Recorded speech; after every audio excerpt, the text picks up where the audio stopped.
Hello friends, welcome to home food recipes. આજે આપણે બનાવીશું ગરમીઓમાં ઠંડક આપતી ઠંડી ઠંડી રોઝ અને ગુલકંદની કુલ્ફી. આ કુલ્ફી ખાવામાં ખૂબ જ ટેસ્ટી લાગે છે અને આજે આપણે એમાં ગુલકંદનો પણ યુઝ કરવાના છે, તો શરીરમાં ઠંડક આપવાની સાથે સાથે એસિડિટી, પેટ અને આંખોના બળતરાને પણ એ દૂર કરે છે. આ કુલ્ફી બનાવવામાં ખૂબ જ સરળ છે. પરફેક્ટ મેઝરમેન્ટથી આજે હું તમને બિલકુલ બજાર જેવી જ ક્રીમી અને ટેસ્ટી રોઝ કુલ્ફી બનાવવાનું શીખવાડીશ. તો ચલો એને બનાવવાનું શરૂ કરીએ. સૌથી પહેલાં મેં ગેસ ઉપર એક સોસપેન ગરમ કરવા મૂકી દીધું છે અને તમે જોઈ શકો છો ગેસ મેં હજી ચાલુ નથી કર્યો, ગેસ હજી બંધ જ છે. બંધ ગેસમાં જ આપણે એની અંદર 250 ml વાળા કપથી 3 કપ જેટલું ભરીને ફૂલ ફેટ દૂધ એડ કરવાનું છે.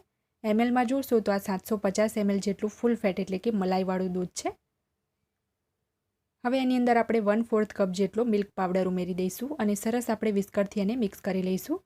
આ રીતે ઠંડા દૂધમાં કે પછી રૂમ ટેમ્પરેચરના દૂધમાં મિલ્ક પાવડર ઉમેરશો તો એ સરસ મિક્સ થઈ જાય છે, ગાંઠ પણ નથી પડતી. 1 ટેબલસ્પૂન જેટલું આપણે એમાં કોર્નફ્લોર ઉમેરી દઈએ અને એને પણ આપણે વિસ્કરથી સરસ મિક્સ કરી લઈએ. બિલકુલ પણ એમાં ગાંઠ ના રહેવી જોઈએ, સરસ બધું મિક્સ કરી લેવાનું છે.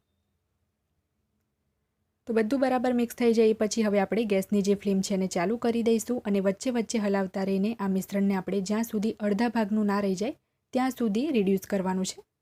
તો અહીંયા મેં વચ્ચે વચ્ચે હલાવતા રહીને આ મિશ્રણને અડધી ક્વોન્ટિટીનું થાય ત્યાં સુધી રિડ્યુસ કરી લીધું છે. સરસ આ મિશ્રણ જે છે એ ગાઢું થઈ ગયું છે અને એની કન્સિસ્ટન્સી પણ તમે જોઈ શકો છો, પરફેક્ટ ગાઢી છે. હું તમને બતાવું છું કે આ રીતનું ગાઢું કરવાનું છે. પછીથી ઠંડુ થઈ ગયા પછી એ વધારે ગાઢું થશે, તો હવે આનાથી વધારે એને બિલકુલ ના ઉકાળવું. તો હવે આપણે એની અંદર એડ કરીશું ખાંડ. તો અહીંયા હું એની અંદર 3 ટેબલસ્પૂન જેટલી જ ખાંડ એડ કરું છું. એનાથી વધારે બિલકુલ પણ ખાંડ ના ઉમેરવી, 2-3 ટેબલસ્પૂન જ ખાંડ ઉમેરવી, કારણ કે પછીથી બીજું પણ આપણે એમાં એડ કરીશું તો મીઠાશ આવી જશે. તો ફરીથી 2-3 મિનિટ એને આપણે ઉકાળી લઈએ જેથી ખાંડનું પાણી બળી જાય. તો 2 થી 3 મિનિટ આ મિશ્રણને મેં હજી ઉકાળ્યું છે. હવે આપણે ગેસ બંધ કરીને એને પંખા નીચે ટોટલી ઠંડુ થવા દઈએ.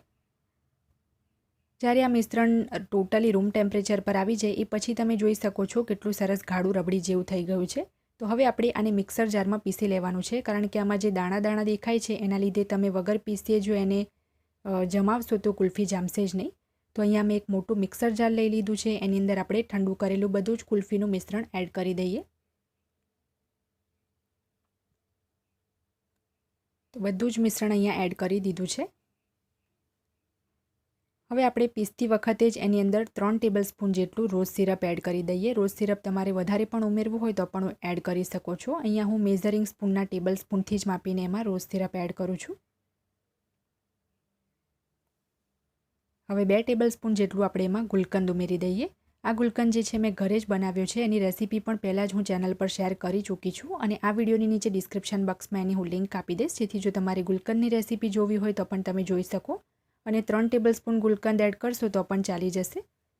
હવે 2 ચપટી જેટલો આપણે એની અંદર પિંક ફૂડ કલર એડ કરી દઈએ જેથી કુલ્ફીનો કલર સરસ આવે. અહીંયા મેં પાવડર કલર ઉમેર્યો છે, તમે લિક્વિડ કે જેલ કલર પણ ઉમેરી શકો છો. તો સરસ આપણે બધી જ વસ્તુને હવે બ્લેન્ડ કરી લઈએ. તો સરસ બ્લેન્ડ કરી લીધા પછી તમે જોશો તો આ મિશ્રણ જે પહેલાં દાણાદાર હતું એ હવે એકદમ સ્મૂથ થઈ ગયું છે અને આ મિશ્રણ હવે કુલ્ફી જમાવવા માટે એકદમ પરફેક્ટ છે. કલર પણ તમે જોઈ શકો છો, એકદમ સરસ ગુલાબી આવ્યો છે. હવે અહીંયા આ રીતના મેં એલ્યુમિનિયમના કુલ્ફી મોલ્ડ્સ લઈ લીધા છે. એની અંદર આપણે કુલ્ફીનું જે મિશ્રણ છે એ ફિલ કરી દઈએ. આનાથી પહેલાં પણ મેં ચેનલ પર ઘણી બધી ફ્લેવરની કુલ્ફી બતાવેલી છે. એમાંથી આ જે રોઝ ગુલકંદ ફ્લેવરની કુલ્ફી છે મારી ખૂબ જ ફેવરેટ છે, કારણ કે ખરેખર એને ખાધા પછી તમારી બોડીને એ રિફ્રેશિંગ ફીલ કરાવશે. એકદમ ઠંડક થઈ જાય છે આ કુલ્ફી ખાધા પછી શરીરમાં. તો એકવાર આ રેસીપીને ટ્રાય કરવાનું બિલકુલ ના ભૂલતા. હવે મારી પાસે જૂનું એલ્યુમિનિયમ ફોઇલના ટુકડા છે એ આ રીતે કટ કરીને આપણે ઉપર કવર કરી લેવાના છે. અમુક વખત પછી એલ્યુમિનિયમ ફોઇલ જે છે એની જાતે જ ખરાબ થઈ જાય છે, કલર એનો બદલાઈ જાય છે, તો એને ફેંકવાને બદલે આ રીતે યુઝ કરી લેવું. તો ચપ્પુથી એલ્યુમિનિયમ ફોઇલમાં થોડો છેદ કરીને આપણે આ રીતે આઈસ્ક્રીમ સ્ટિક લગાવી દઈશું. તો આ જ રીતે આપણે બાકીના જે કુલ્ફી મોલ્ડ્સ છે એને પણ રેડી કરી લઈએ. તો જૂનું એલ્યુમિનિયમ ફોઇલનો ટુકડો આ રીતે સ્ક્વેરમાં કટ કરીને ચપ્પુથી છેદ લગાવીને એમાં આઈસ્ક્રીમ સ્ટિક લગાવી દેવાની છે. તો બધા જ મોલ્ડ રેડી કરી લીધા પછી થોડું મિશ્રણ વધી ગયું છે, તો આ રીતના હું નાના ડિસ્પોઝેબલ કપમાં એને ભરી દઉં છું. એલ્યુમિનિયમના મોલ્ડ ના હોય તો ડિસ્પોઝેબલ કપમાં પણ તમે કુલ્ફી જમાવી શકો છો. તો બધા જ મોલ્ડ્સ રેડી થઈ જાય તો આપણે 7 થી 8 કલાક એને ફ્રીઝરમાં જામવા માટે મૂકી દઈએ. 7-8 કલાક પછી આપણી બધી જ કુલ્ફી એકદમ સરસ જામી ગઈ છે. તો ફોઇલને હટાવીને આપણે 2 હાથની વચ્ચે જે મોલ્ડ છે ને આ રીતે રબ કરીશું તો હાથની ગરમીના લીધે આરામથી આપણી કુલ્ફી બહાર આવી જશે. તો હવે આ કુલ્ફીને આપણે એક પ્લેટમાં મૂકી દઈએ અને જે ડિસ્પોઝેબલ કપમાં આપણે કુલ્ફી જમાવવા મૂકી હતી એ ફ્રીઝરમાં રાખતી વખતે મારો જ હાથ લાગી ગયો હતો અને થોડું મિશ્રણ નીચે ઢોળાઈ ગયું હતું. તો હવે એકદમ નાની સાઇઝની કુલ્ફી બની છે તો પણ હું તમને બતાવું છું.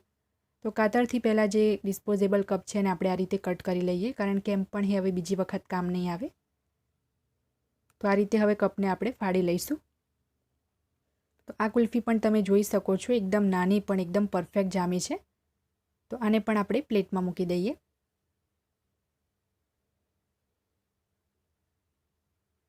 હવે આ કુલ્ફીને આપણે ઝીણા સમારેલા પિસ્તાથી અને ગુલાબની પાંખડીથી ગાર્નિશ કરી લઈએ. તમે પણ આ ઉનાળાની ગરમીમાં આ કુલ્ફીની રેસીપીને જરૂરથી ટ્રાય કરજો. નાના બાળકોની તો એ ખૂબ જ પસંદ આવે છે અને ઘરે આ કુલ્ફી એકદમ ઓછા ખર્ચમાં ઓછી મહેનતમાં બનીને તૈયાર પણ થઈ જાય છે.